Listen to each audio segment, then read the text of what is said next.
오늘 말씀의 주인공이 누구죠? 네, 오늘 말씀의 주인공은 에스더입니다. 에스더라는 뜻이 별이라는 뜻입니다. 이 에스더는 진짜 그 이름처럼 샛별처럼 갑작스럽게 왕비가 됩니다. 그렇죠? 이 페르시아라는 대제국의 왕비가 되는데, 원래 왕비는 와스디죠. 와스디가 왕의 명령을 거절합니다. 그래서 갑자기 폐위가 돼서 어느 날 뜬금없이 이 에스더가 왕비가 되는데, 원래 이 에스더는요 고아였습니다. 부모를 일찍이 여였어요. 그래서 누가 키우냐면 사촌 오빠예요. 근데 오빠 같지 않고 아빠 같은 분입니다. 사촌간인데 모르드게라는 이 사촌 아빠가 키우게 됩니다. 딸처럼 키우게 됩니다. 그리고 결국 뭐까지 만들어요? 제국의 왕비까지 만드는 킹메이커가 됩니다. 그러니까 이 모르드게가 보통뿐이 아니에요. 그리고 이 모르드게는 원래 이 페르시아의 신하였습니다. 왕궁의 신하예요. 관료입니다. 그러니까 머리가 좋은 분이고 뛰어난 분입니다. 이 당시 에스더가 별처럼 떠오를 때 또 하나의 별이 떠올랐습니다. 누구냐면 아각 사람 함무다다의 아들 하만이라는 사람입니다. 아각이라는 뜻은 아말렉의 후손이란 뜻입니다. 아말렉의 왕, 뭐 이런 뜻이에요. 그래서 아말렉 자손 중에 이 하만이라는 사람이 페르시아의 별처럼 떠오릅니다. 갑작스럽게 뛰어오르는데, 이 아하수에로 왕, 페르시아의 왕이 하만을 총애하게 되고, 그래서 2인자의 자리에 올라서게 됩니다. 총리가 되는 거죠. 그러고 나서 무슨 연륜인지 이 하만이 얼마나 아하수에로 왕을 구워 삶았는지 왕이 그런 명령까지 내립니다. 앞으로 이 하만에게 모든 신하는 엎드려 절을 해라. 여러분, 원래 신하들끼리는요 좀 지위 고하가 있지만 서로 맞절을 합니다. 왕 외에는 그렇게 하지 않습니다. 근데 왕명으로 그렇게 어명을 내린 거예요. 그러니까 이 하만은 진짜 엄청난 권력과 권세와 힘을 가진 거예요. 왕의 총애를 등에 업고 무소불위의 권력을 휘두르는데 진짜 천상천하 유아 독존과 같은 그러한 오만방자한 여러 일들을 하게 됩니다. 힘이 있으니까. 그러니까 그 권세 앞에 페르시아의 모든 신하들이 진짜 왕처럼 지나갈 때마다 엎드려서 절을 하고, 그 앞에서 쫙 누구도 조아리지 않는 사람이 없었습니다. 그런데 수많은 사람들이 엎드리는데 지나가다 하만이 보니까 한 사람이 무릎도 꿇지 않고 고개도 숙이지 않고 엎드려 절하지도 않고 똑바로 보는 사람이 있어요. 누굽니까? 모르드게예요. 모르드게. 여러분, 이 아각 사람 함무다다의 아들 하만이라고 할 때 아말렉 후손이라고 그랬지 않습니까? 근데 이 모르드게는 유다인입니다. 이제 자기 입으로 좀 이따가 말을 하는데 유다인이에요. 아말렉과 유다인은 철천지 원수였습니다. 출애굽 때부터 제일 먼저 공격한 자들이 누구냐? 아말렉. 출애굽한 유대인을 제일 먼저 공격한 게 아말렉이에요.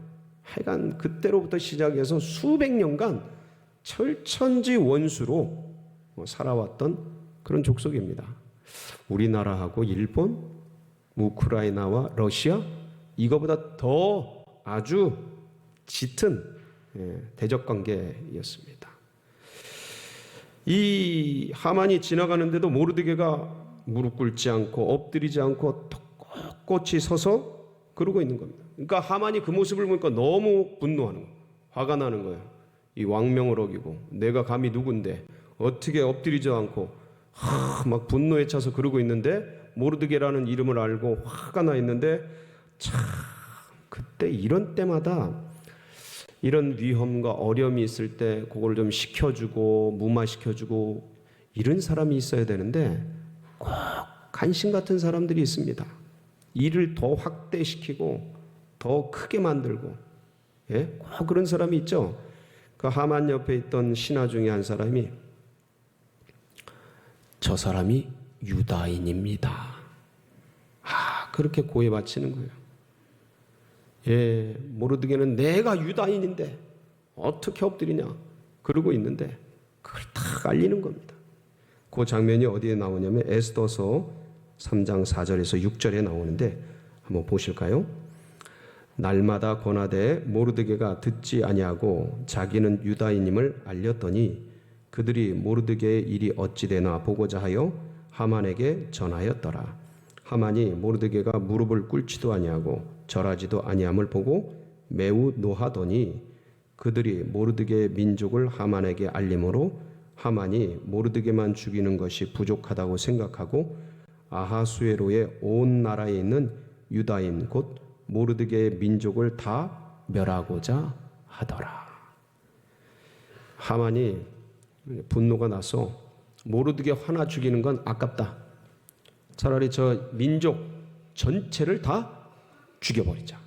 뭡니까? 민족 말살 정책. 예. 유대인을 다 죽여버리려고 하는 거예요. 야, 이게 옛날에도 있었네요. 예? 현대에만 있었던 게 아니고 다 죽여버리려고 작전을 짜기 시작했어요.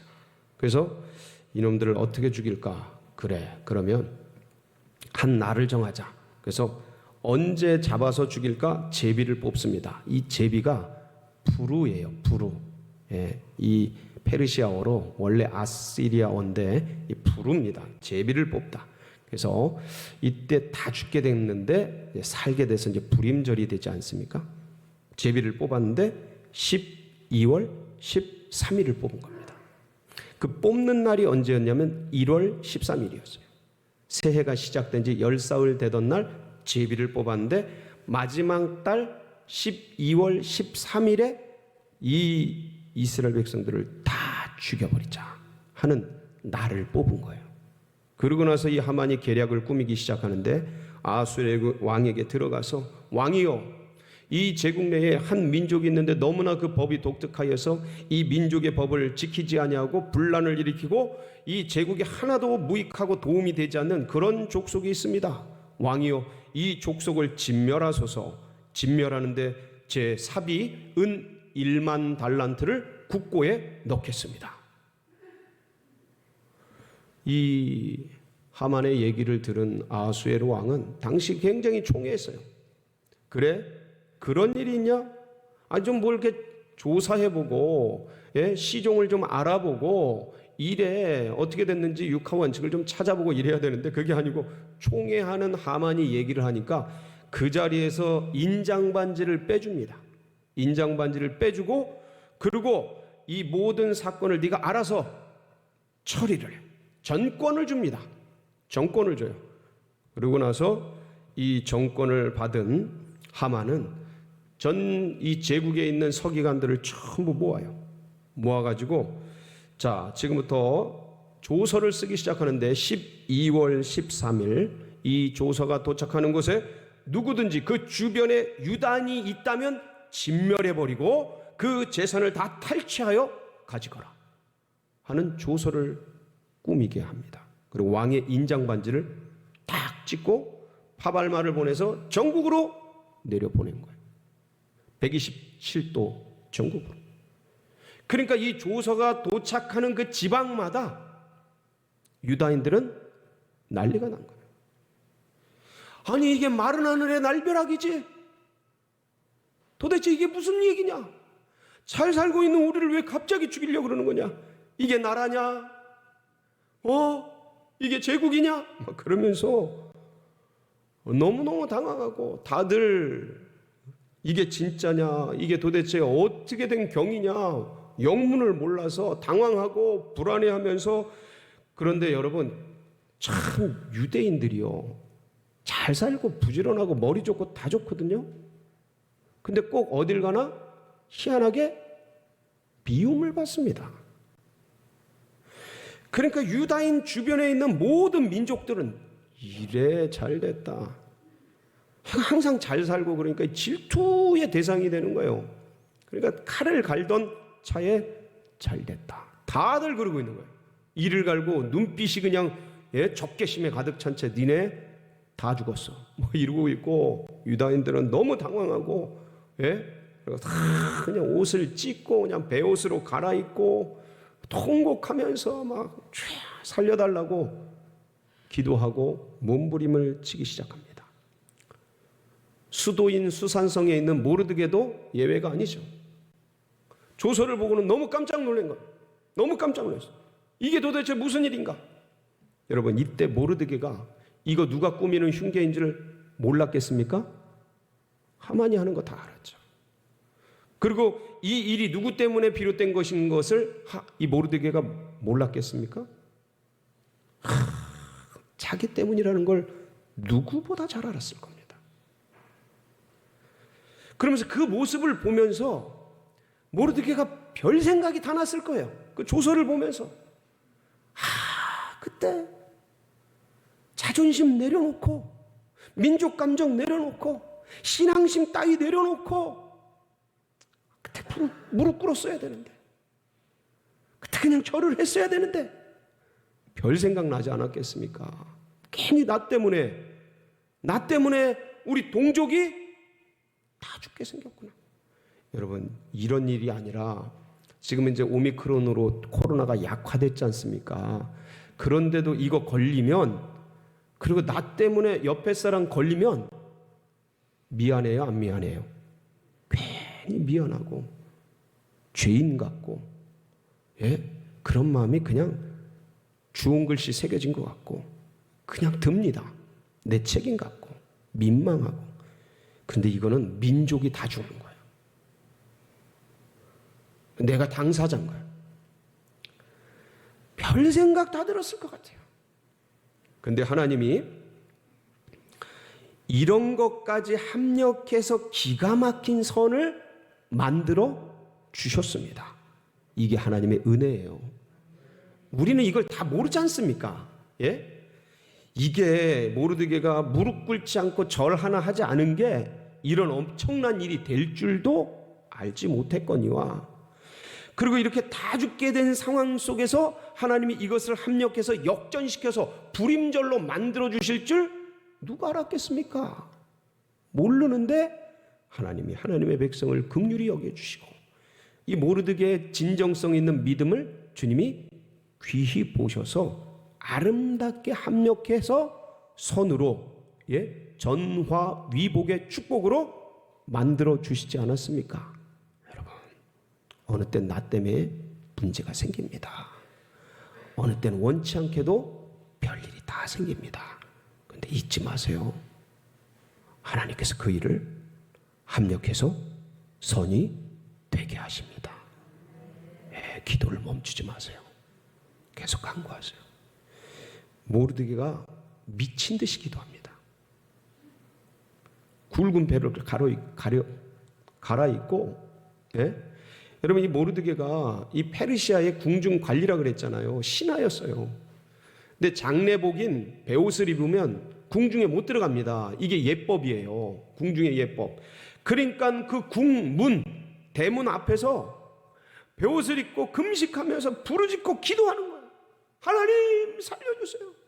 하나님 이 일을 보세요. 울부짖으며 기도하면서 하나님 들으시라고, 그리고 혹시나 왕이 이 일을 안다면 이 사연을 좀 알아달라고, 멈춰달라고 그냥 몸부림치면서 기도하기 시작합니다. 근데 이 소식을 누가 들어요? 에스더가 듣습니다.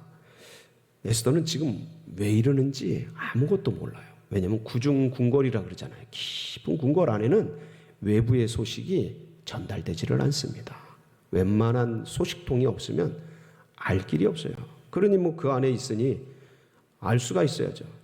그래서 다만 시녀들이 모르드게 이분이 지금 이렇게 베옷을 입고 울부짖고 있다고 그런 얘기를 듣고 시종을 시켜서 좋은 옷을 보냅니다. 이러시면 어떡합니까? 안부와 함께.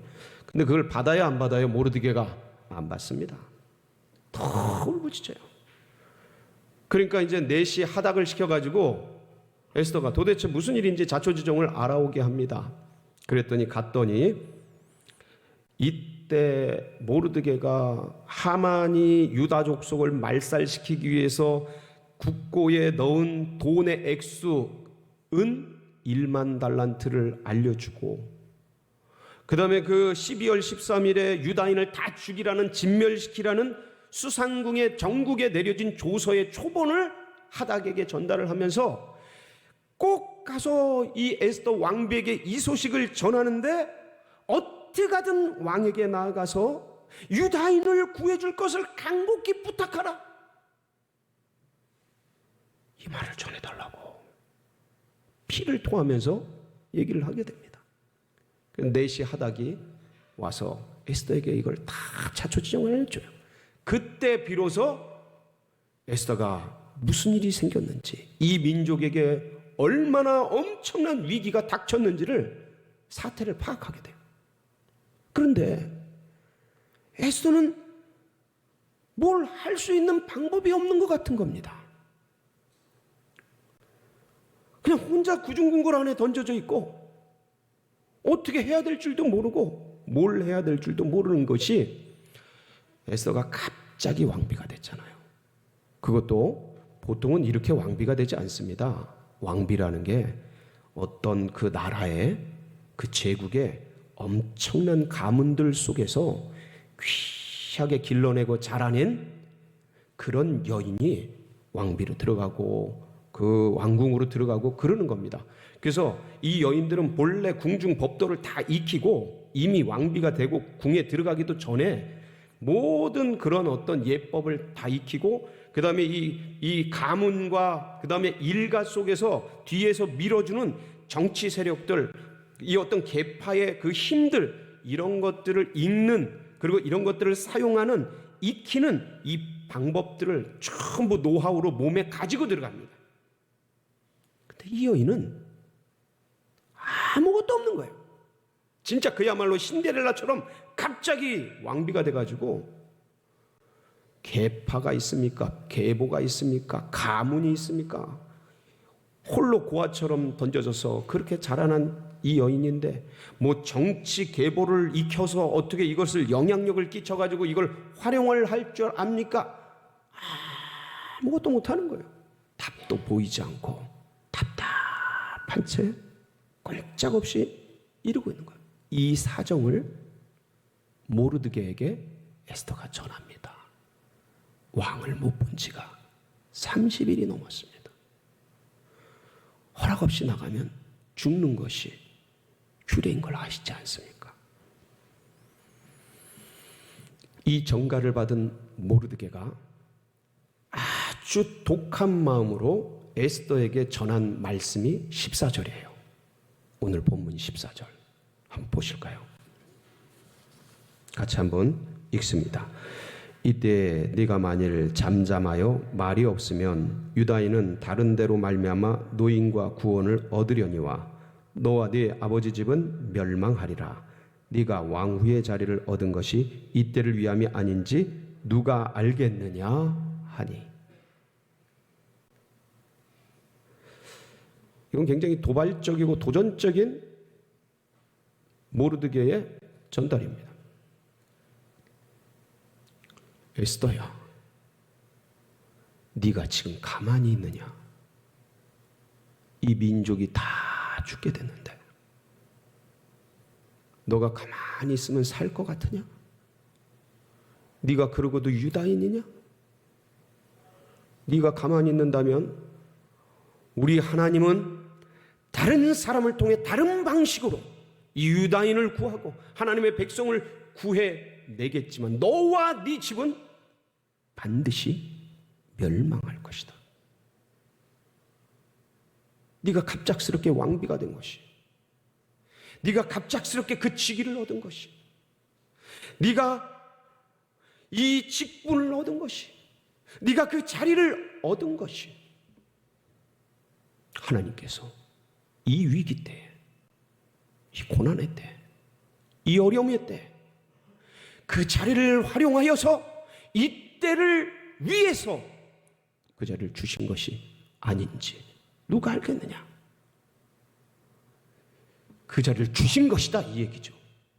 정신을 차려라. 네가 힘을 내야 된다.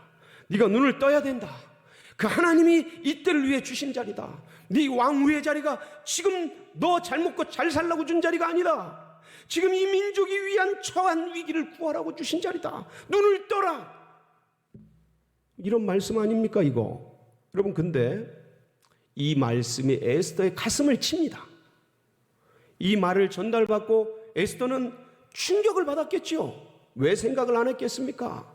그러면서 일어나서 이빨을 깨물고, 그래, 하닥을 통해서 다시는 전하지 않습니까? 회답하지 않습니까? 나를 위해 수산에 있는 모든 사람들을 다 모아서, 유다인들을 다 모아서 3일간 먹지도 마시고 금식하며 기도해 주십시오. 그럼 나도 내 여종과 함께 먹지도 마시지도 않고 금식하며 기도한 후에 규례를 어기고 왕에게 나아가리라. 죽으면 죽으리라. 이렇게 각오하고 결단하게 되지 않습니까? 근데 모르드게의 이 말이 전달될 때 사람이라는 건요 쉽게 바뀌지 않습니다. 아니, 이 사람이 나 키웠다고 너무하는 거 아니야 이거. 지금 상황이 어떤데, 이 어려운 때에 뭘 하라고 아무것도 할 수 없는데 뭐 이런 얘기를 해. 이거 너무 심하지 않아? 얼마든지 이렇게 반응할 수 있는 겁니다. 아무것도 할 수 없는 날 보고 뭘 하라고 자꾸 이렇게, 그러면서 오히려 화를 낼 수도 있는 겁니다. 근데 이렇게 죽으면 죽으리라 하고 결단하고 결정할 수 있도록 역사한 건 뭡니까? 모르드게의 말도 중요하지만, 모르드게의 전달도 중요하지만, 그렇게 그 마음을 움직이도록 모르드게와 모든 사람들이 함께 기도했던 것이죠. 여러분, 기도가 사람을 움직입니다. 기도가 사람을 변화시킵니다. 멈추지 마세요. 멈추지 마세요. 모르드게가 간절히 기도했던 이런 역사가 있었죠. 다시 이 에스더도 3일간 금식하며 기도하며 왕을 위해 기도했겠죠. 하나님, 왕의 마음을 변화시켜 주십시오. 하나님, 왕을 만날 때 은혜를 베풀어 주십시오. 왜 기도 안 했겠습니까? 금식하면서 자기가 목숨 걸고 나가는데, 예? 그리고 한뜰에 나갔겠죠. 어떤 일이 일어났을까요? 에스더 5장 2절 말씀 같이 보실까요? 예. 왕후 에스더가 뜰에 선 것을 본즉 매우 어떤지라? 사랑스러운지라. 손에 잡았던 금규를 그에게 내미니 에스더가 가까이 가서 금규 끝을 만진지라. 어떻게 보였어요? 에스더가 사랑스러워. 그리고 뭐라 그럽니까? 이제 이 아하수에로가 사랑스럽고 너무 좋으니까, 에스더요, 그럼 금규를 내밀고 그리고 살린 다음에 당신이 원하는 게 뭡니까? 나라의 절반이라도 주겠습니다. 아니, 그렇게 좋으면 한 달간 왜 안 불렀간? 아니, 그렇게 사랑스러우면 매일매일 불러서 같이 마시고 먹고 그랬어야지. 여러분, 왕은요, 특히 이런 페르시아 같은 제국의 왕들은 왕비가 많습니다. 어떤 사람은 후궁을 1000명이나 데리고 있어요. 그 조그만 나라 이스라엘의 솔로몬 같은 경우는. 대제국 이런 데는 어마무시한 겁니다. 수많은 여인들이 있는 거예요. 누가 누군지도 모를 겁니다. 한 달 동안 찾지 않은 사람, 무슨 어떤 마음이 있었겠습니까? 기도하니까. 사랑의 마음이, 어여쁜 마음이, 은혜와 은총이 일어나는 겁니다. 사람 마음이 바뀌지 않습니다. 쉽지 않습니다. 그런데 기도하면 역사합니다. 이렇게 해서 그 위기를 극복하고 그 12월 13일 이스라엘 민족, 유다 민족이 죽는 그날, 오히려 거꾸로 유다 민족이 다른 민족들을 전부 자기를 죽이려고 공격하는 적들을 무찌르고 살아난 진짜 그야말로 전화위복의 축복이 된 그날 불임절이라 그래서 유명한 날이 됐고 이스라엘의 절기가 됐고 이 모르드게는 하만 대신 이스라엘의 총리가 돼서 엄청난 부를 누리고 권력을 누리는 그런 복된 역사가 있었습니다. 사랑하는 성도 여러분, 에스더서의 주인공은 에스더 맞습니다. 근데 진짜 주인공은 모르드게입니다. 드라마를 보면 여주인공이 찬란한 모습이 나옵니다. 그 드라마를 쓴 사람, 연출한 사람이 누굽니까? PD고 감독입니다. 이들이 진짜죠. 모르드게가 그런 사람입니다. 잠자고 있는 에스더, 아무것도 할 수 없다고 생각하는 그 에스더, 눈을 감고 눌린 채 나는 무기력하다고 머물러 있는 그 에스더를 깨운 사람이 모르드게입니다. 우리의 기도는 잠자는 에스더를 깨울 수 있습니다. 우리의 간구는 지금 세상에 빠져있는 요셉을 깨울 수가 있습니다. 우리의 중보기도는 지금 철모르게 향락과 일락과 쾌락에 젖어있는 다음 세대 다니엘들을 깨울 수가 있습니다. 사랑하는 성도 여러분, 그 기도를 멈추지 마십시오. 간구하십시오. 기도하십시오. 그래서 이 시대 에스더, 다니엘, 요셉들을 깨우는 진정한 모르드게 같은 성도님들 다 되시기를 주의 이름으로 축복합니다.